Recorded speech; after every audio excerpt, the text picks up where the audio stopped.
Salut à tous, numéro 304 de votre émission Afrobasket Magazine. Nous voyons tout de suite le sommaire. Afrobasket Dames à Abidjan, on connaît les poules des pays qualifiés pour le mois de juillet à Abidjan. Le forum du mini-basket vient de prendre fin à Porto Novo au Bénin avec une participation exceptionnelle de 400 enfants. Enfin, nous vous présenterons les joueurs africains qui étaient à la March Madness. Ça y est, c'est fait. On connaît pour chaque pays qualifié à l'Afrobasket féminin en juillet prochain à Abidjan ses adversaires. Mika Slandang. Le tirage au sort de la FIBA Women's Afrobasket 2025 s'est tenu le mercredi 23 avril dernier à Abidjan, qui accueillera pour la toute première fois de son histoire cette prestigieuse compétition. Et le moins qu'on puisse dire, c'est que le Palais des Sports de Treichville va sentir la poudre. 12 nations vont débarquer en Côte d'Ivoire au sommet de leur potentiel. Les 12 équipes sont réparties en 4 groupes de 3. Dans le groupe A, la Côte d'Ivoire, portée par son public, aura fort à faire face à l'Angola et à l'Égypte. Les Ivoiriennes rêvent d'aller le plus loin possible dans le tournoi et, pourquoi pas, faire mieux que leur quart de finale il y a 2 ans. L'Angola, de son côté, arrive revanchard. Après une élimination cruelle en phase de groupe en 2023, l'objectif est clair, retrouver la gloire d'antan. Quant à l'Égypte, elle a obtenu son ticket grâce à une wild card après avoir échoué en finale de la zone sec contre l'Ouganda. Il va falloir hausser le niveau pour espérer retrouver le sommet. Dans le groupe B, ça promet du très lourd, à commencer par le Mali. 3e au Rwanda il y a 2 ans, les Maliennes font partie des grandes favorites, prêtes à défier l'hégémonie du Nigeria avec une génération talentueuse entre joueuses expérimentées et jeunes pépites. Elles ont les armes pour aller loin. Le Cameroun, également présent dans ce groupe, a atteint les quarts de finale en 2023. Mais les Lions veulent franchir un cap. Et puis l'ignoble de ce tournoi, le Soudan du Sud, qualifié grâce à une wild card, l'équipe de Luoldang espère suivre les pas impressionnants de la sélection masculine. Le groupe C, lui aussi, a de quoi faire vibrer. Le Sénégal fait figure de favori. Mais attention, il y a 2 ans, elles avaient fini dernière de leur groupe avant un repêchage miraculeux pour finalement atteindre la finale. L'Ouganda sera à surveiller de très près. Vainqueur de la zone 5, après avoir battu l'Égypte, l'équipe veut prendre sa revanche après l'élimination en quart face au Rwanda en 2023, un outsider à ne pas sous-estimer. Et puis la Guinée, également quart de finaliste il y a 2 ans, malgré une lourde défaite face au Mali. L'objectif cette année, montrer qu'il y a eu du progrès et surtout que ce groupe peut viser plus haut. Enfin le groupe D, dominé par l'ogre du continent, le Nigeria, incontestablement l'équipe à battre, champion d'Afrique en titre, invincible. Lors des 4 dernières éditions, l'objectif est simple, décrocher un 5e sacre consécutif. À ses côtés, 2 nations en pleine progression. Le Mozambique, d'abord qualifié via une wild card après une défaite de justesse contre l'Angola. Et enfin le Rwanda. Hôte de l'édition précédente, l'équipe avait créé la surprise en atteignant les demi-finales. Beaucoup parlent d'un simple effet à domicile, mais les Rwandaises veulent prouver qu'elles sont là pour durer.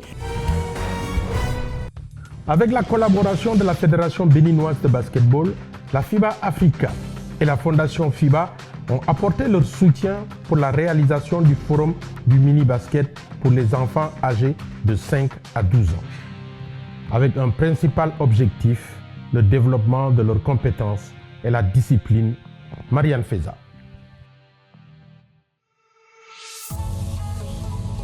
Du 24 au 27 avril 2025, Porto Novo devient la capitale du basketball africain avec les grands forums du mini-basket. Un événement majeur organisé par le programme de développement des FIBA Afrique en collaboration avec la Fédération béninoise de basketball et avec les soutiens de la Fondation FIBA. Ce que j'ai appris ici, c'est vraiment comment connaître l'enfant, amener les enfants à aimer le basket et puis les amener aussi vraiment à savoir jouer. 400 enfants venus des 4 coins du Bénin prennent part à cette grande fête du sport. Je m'appelle Manuel. Je suis heureux d'être ici au mini-basket. Âgés de 5 à 12 ans, filles et garçons, découvrent et perfectionnent leur pratique du basketball à travers des activités ludiques spécialement pensées pour eux. Pour encadrer ces jeunes talents, 70 délégués dont 57 béninois et 15 internationaux issus des 15 pays d'Afrique, parmi lesquels le Madagascar, la Côte d'Ivoire, la Guinée, la RDC, le Sénégal, l'Égypte et bien d'autres, sont réunis autour d'une même passion, transmettre leur savoir-faire. 2 experts sont également présents. Ici à Porto Novo, au Bénin, dans le cadre du Forum africain du mini-basket. Donc c'est la 6e édition qu'on mène actuellement, ce qui veut dire que cette activité a quand même une notoriété. La chose la plus importante, c'est un peu la promotion, la participation au mini-basket des enfants. On cherche réellement une promotion interne dans le pays pour qu'après les coachs du Bénin retournent dans leur région et ils parlent un peu de ce qu'ils ont vu. Pour former les formateurs et rappeler que le mini-basket n'est pas le basketball des adultes, mais bien une discipline adaptée aux besoins de plus jeunes. Au-delà du jeu, ces forums poursuivent plusieurs objectifs. Promouvoir le basketball dès le plus jeune âge, former les coachs aux méthodes spécifiques du mini-basket et doter les fédérations locales en équipements adaptés comme des ballons et des panneaux. Un soutien essentiel pour créer à long terme des structures locales dynamiques capables de faire rayonner le basketball.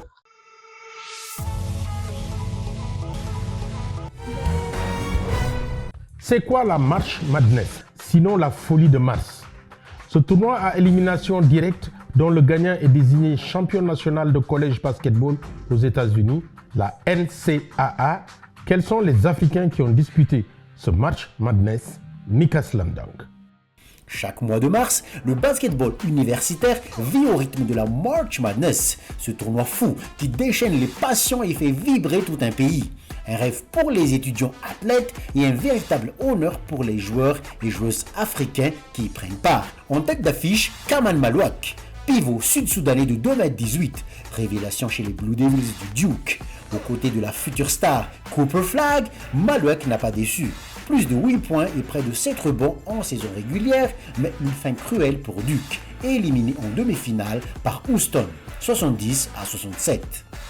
Autre grand espoir, le Congolais Flory Bidunga, freshman chez les prestigieux Kansas Jayhawks. Pour sa première année, le jeune intérieur de 2,10 m a montré de belles promesses, 6 points, 6 rebonds en moyenne.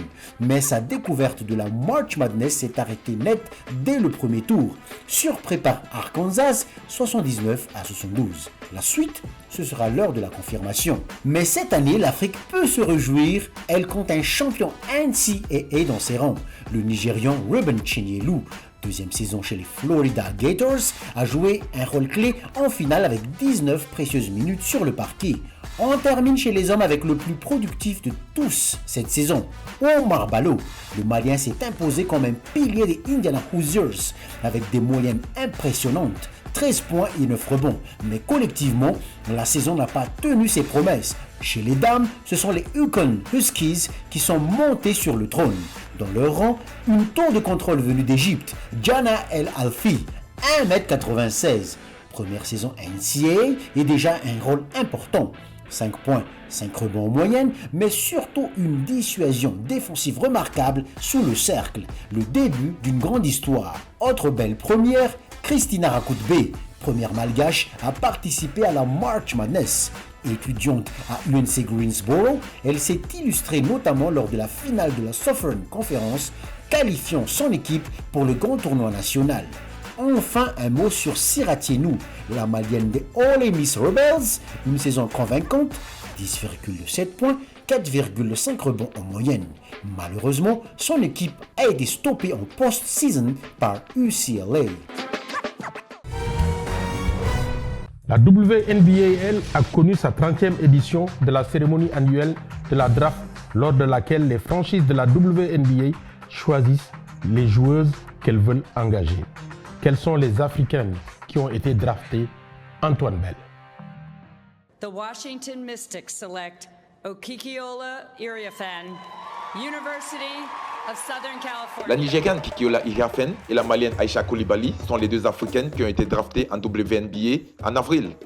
Contrairement à Iriafen qui a débuté sa carrière aux États-Unis, Aïcha a débuté la sienne au Centre Ronde à Bamako, au Mali.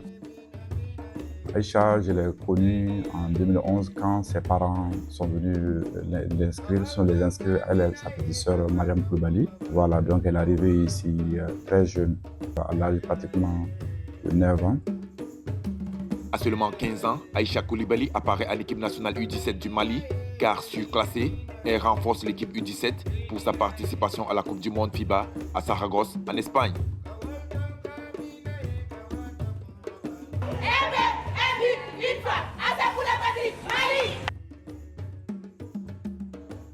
Lors de cette campagne mondiale, les U17 du Mali font face aux meilleures nations mondiales telles le Brésil, l'Espagne et l'Italie et terminent 11e au classement.